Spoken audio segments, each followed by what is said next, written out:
These studio monitors from NUX are portable, have a variety of connections, and built-in room correction, but they're under $300, so the question is, are they any good? They're called the Axon 3, and by the way, NUX did send me these to review, but as always, this is an honest review and this video isn't getting screened by NUX in any way. So right out of the box, you'll notice that everything is packed in this carrying case, and that's because these monitors were designed to be easy to travel with. It of course comes with a power supply, a cable to connect the speakers together, and a USB-C to USB-A cable for connecting to a computer. You also get a 3/8 mounting socket, as well as these little magnetic feet that can be used to adjust the angle of each speaker, which is a very neat way of doing it in my opinion. And what's cool about the speaker cable is that everything from power to audio connects from this one speaker, and it's all transferred to the other speaker via the one cable. This includes a stereo 3.5mm input, stereo RCA, stereo 1/4 inch, Bluetooth, and USB. The Bluetooth and USB can be used to either send audio to the speakers or control the room correction software. The app is called Axon Studio, which is available on mobile and PC, and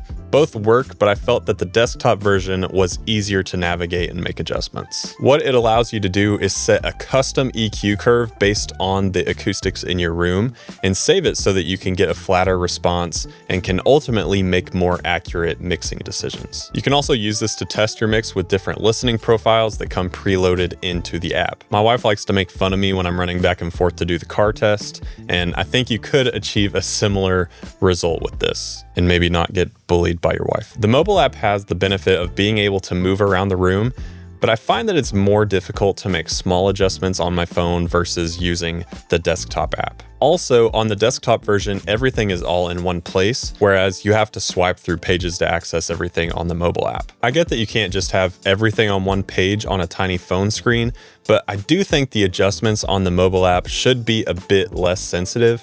Maybe they can adjust that in a future update. If you're getting any value out of this video, consider hitting that like button and subscribing so you don't miss more videos like this one as they come out.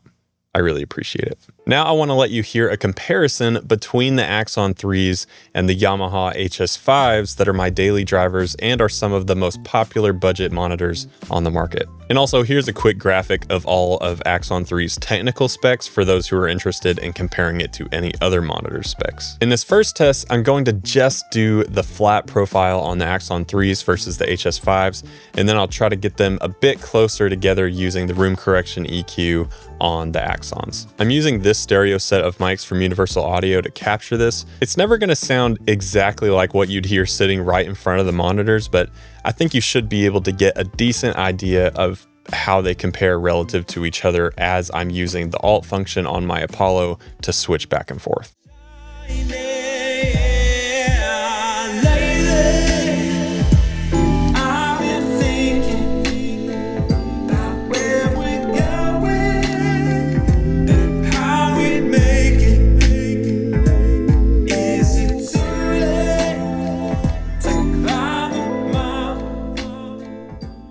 All right, so here is the EQ curve that I used to try to match the speakers to the HS5s.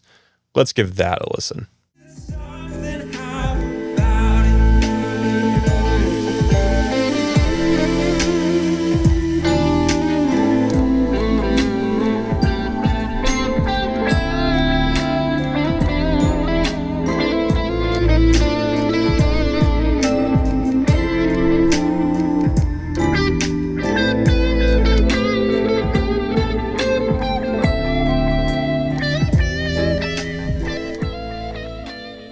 I can definitely hear a difference, especially in the low end response.